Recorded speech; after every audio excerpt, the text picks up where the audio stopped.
Ayan na yung latik ng nyog. Ito na ang tinatawag latik. Kanina, gata lang kanina yon. Ito na yung latik. Ito na yung inilalagay sa ibabaw ng biko. Kaya masarap to mga guys. Nung maliliit pa kami nung araw, kinakain po namin to pag nagluluto ang nanay ko.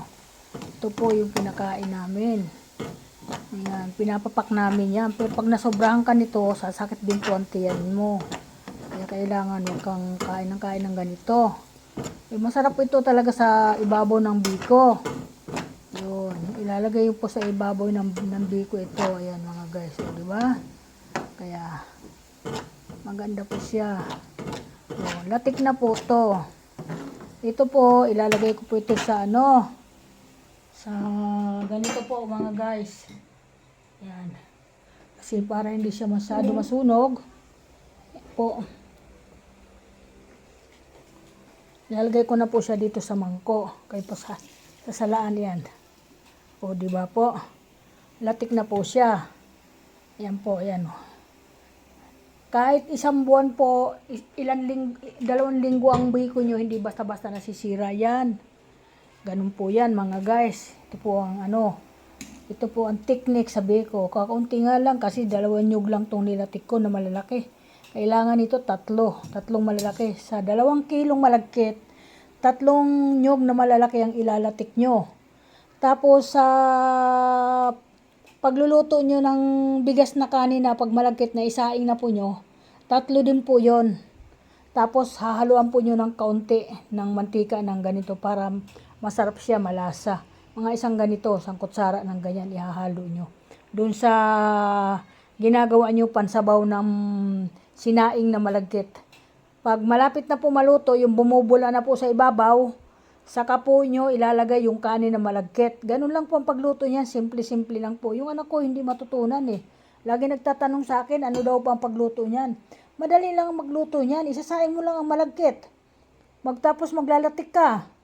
Oh, hindi mo man hahaluan yung nyog ng tubig. Kailangan puro pag naglatik ka.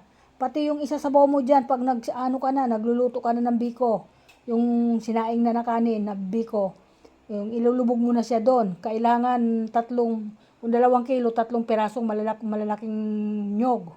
Ganon. Tapos, ang asukal talaga, kung hindi ako maghahalo nung parang bao, ang asukal niyan, huwag mong ubusin yung 1 kilo, magtira ka ng konti para hindi masyado matamis mga guys. Ganun po ang gawin nyo. Ayan, okay na po. O, di ba? Biko na yan. Halu-haluin. Tapos luto na. Lagyan nyo sa ibabaw ng latik.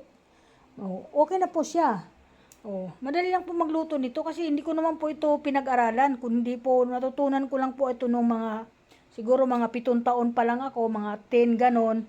Ito po, nanonood lang po ako sa nagluluto ng ganyan. At tapos ngayon, tinatandaan ko na siya. Lahat po ng lulutuin. Wala po akong yung pinag-aralan na pagluluto, hindi po ako nag-aral sa pagluluto. Yung mga ulam na yan, hindi po ako nag-aral. Kaya marami din po ako alam na luto na ulam. Marunong ako mag-estopado. Marunong ako maghumba. Marunong ako mag-caldereta. Marunong ako mag-menudo. Marunong ako mag-spaghetti. Marunong ako marami akong lutong ulam na alam. Pero hindi ko po yun napag-aralan. Natutunan ko lang po yun. Ganun po ako katandain na tao, mga guys. Ganun po ako, mga guys. Hello! Nakatapos na naman ako ng isang bagay. Naglatik na po ako. Mamaya madaling araw, lulutuin ko yung biko. O di nakaluwag-luwag ako kahit papano. Kasi pag pinagsabay ko yan mamaya, ay medyo mapapagod ako at aalis ako. Kailangan magpahinga ako ng kaunti. Ganun po ako mga guys. Kaya naluto ko na yung latik. Okay, shout out sa lahat! Okay, thank you so much. Ingat po lahat mga guys. Ingat sa gabi natin ngayon. Ingat, ito. Hindi naman ako magluluto ng ulam, kaya magpapahinga na lang po ako. Mauupo na lang ako doon sa upuan. Kaya okay, bye-bye. Welcome to my vlog. Magandang hapon sa lahat ng mga busing. Thank you so much sa mga follower. Bye-bye.